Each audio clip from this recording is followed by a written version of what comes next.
Hi, I'm Ann Heiner, and this is my presentation, The Present and Future of Agriculture in Pakistan. The agriculture of any country is extremely important because of its part in the economy and also because it provides the nation's food. Pakistan is particularly impacted by its agriculture industry. Almost a fourth of its land is dedicated to growing crops.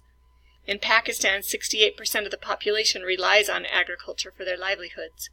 The country ranks 8th in the world for farm output. The main products in Pakistan are cotton, wheat, rice, sugarcane, fruits, vegetables, milk, beef, mutton, and eggs. Of these, the most common are wheat and rice. In fact, the small country of Pakistan exports 10% of the world's rice. They are also one of the world's largest producers of cotton. They grow a lot of plant-based products, but livestock makes up 40% of Pakistan's agriculture sector. Despite all this success, Pakistan actually imports more than it exports in order to feed its people. The term food security is used to measure whether there is enough food. Pakistan has improved in this area. In 1961, they produced or imported enough food for each citizen to consume 1,754 calories a day. In 2010, their food security was 2,400 calories per day. This is improvement, but Pakistan is still behind other countries in calorie provided.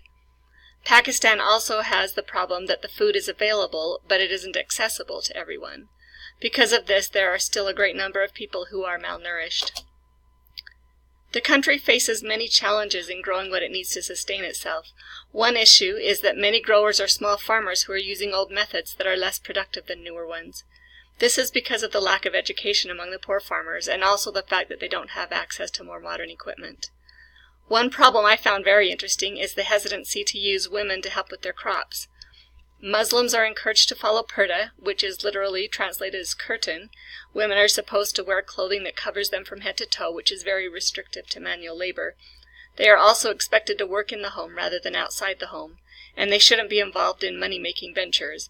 Small farms in Pakistan rely on all family members to contribute, and in some cases, in rural areas, the women work alongside the men. In more populated areas, there are more restrictions on how they can help. For some reason, taking care of livestock has been determined to be women's work, so that is one way they contribute. Weeding is also allowed because the weeds are fed to the animals. The growing population of Pakistan presents another problem. The cities are growing and taking land that used to be used for growing crops. Also, the rising generation expresses less interest in continuing in their family's farming businesses. This could lead to a drop in the agricultural workforce.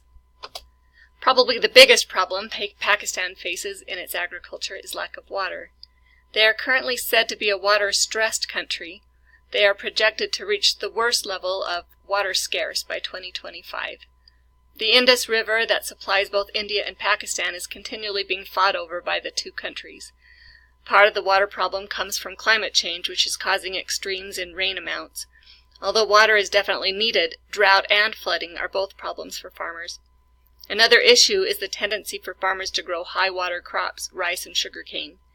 These crops bring in the most money, so growers want to raise them, but this stresses the water availability.